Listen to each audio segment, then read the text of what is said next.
কি ব্যাপার, দেখে চলতে পারো না? সরি স্যার, হয়তো ও দেখতে পারেনি, তাই দেখে শুনে চলতে পারো না। ও আচ্ছা, তাই না? এই, তোমাকে আমার সন্দেহ হচ্ছে। দেখি তোমার ব্যাগটা দেখি। দাও।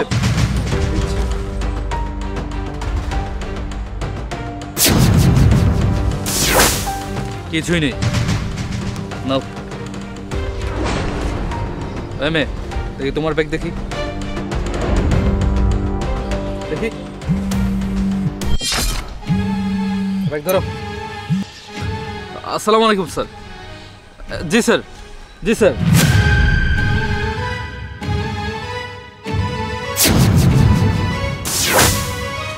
জি স্যার। স্যার, স্কুল ড্রেস পরা মেয়ে, সাথে একটা ছেলে। আচ্ছা ঠিক আছে স্যার। স্যার আমি ধরেছি স্যার। আচ্ছা ঠিক আছে স্যার, আমি চেক করছি। ওকে স্যার, রাখি স্যার। আসসালামু আলাইকুম স্যার। হ্যাঁ দেখি। স্যার কিচ্ছু নাই আমাদের। এই চুপ থাকো।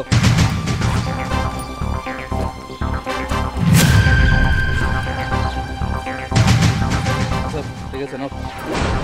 স্যার যাও, আমরা তাহলে আসি। তাই চল।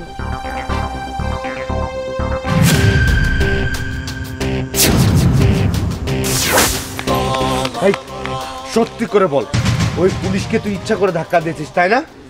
খবরদার, রাস্তায় যাওয়ার সময় আশেপাশে কারো দিকে যদি তুই তাকিয়েছিস না, তো চোখ আমি তুলে ফেলবো। এই কি ভেবেছিস, কি ভেবেছিস কেউ তোকে সাহায্য করতে আসবে, কেউ তোকে বাঁচাতে আসবে?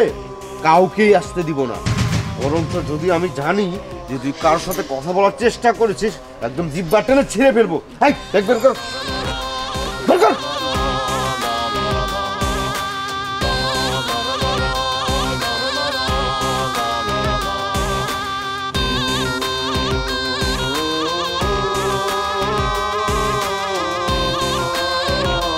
স্যার আমি চেষ্টা করছি স্যার।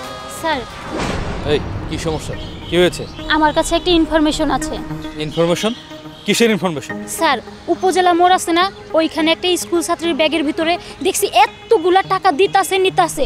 স্যার আমার না সন্দেহ মনে হইলো, এর লেগে আপনার কাছে বলতে আসলাম। ও আচ্ছা, বুঝতে পেরেছি। আচ্ছা ঠিক আছে, চলো। স্যার এক মিনিট, আপনার পিছনে তো হেল্প মি লেখা আছে। Help me?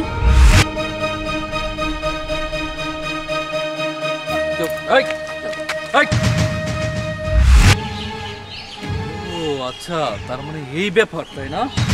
ঠিক আছে, তাড়াতাড়ি চলো। নিজেকে অনেক চালাক মনে করিস, এরপরে চালাকি করলে না একদম মেরে ফেলবো। এই দাঁড়া। কি চান্দ, কোথায় পালাবি বল? তোর পালানোর আর কোনো জায়গা নেই। আমি এই ব্যাপারটা আগে ইনফর্ম করে দিয়েছি, পুলিশ তোকে চারদিক থেকে ঘিরে ফেলেছে। এই তুই কি ভেবেছিস?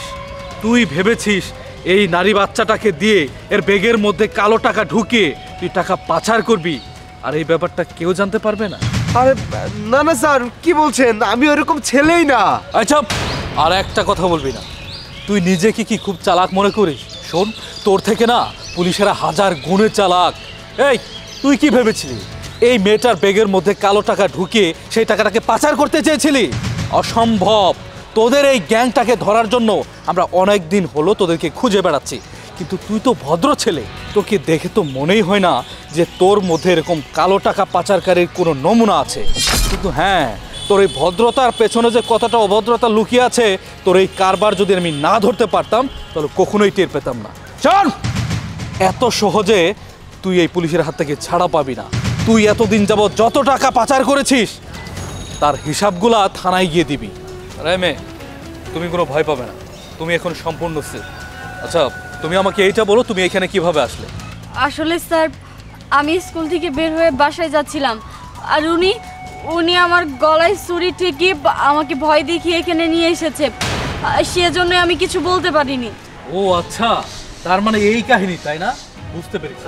স্যার প্লিজ আমাকে ক্ষমা করে দিন। এই শোনো, তুমি স্কুলে যাও, তুমি এখন সম্পূর্ণ সেফ, যাও। আর হ্যাঁ, তোকে এইখানে কিছু স্বীকার করতে হবে না। তুই কিভাবে স্বীকার করবি তোর পিছনে কারা কারা আছে সেটা থানায় গেলে ওর আপনা আপনি বেরিয়ে যাবে স্যার চল প্লিজ স্যার চল। Sir please sir sir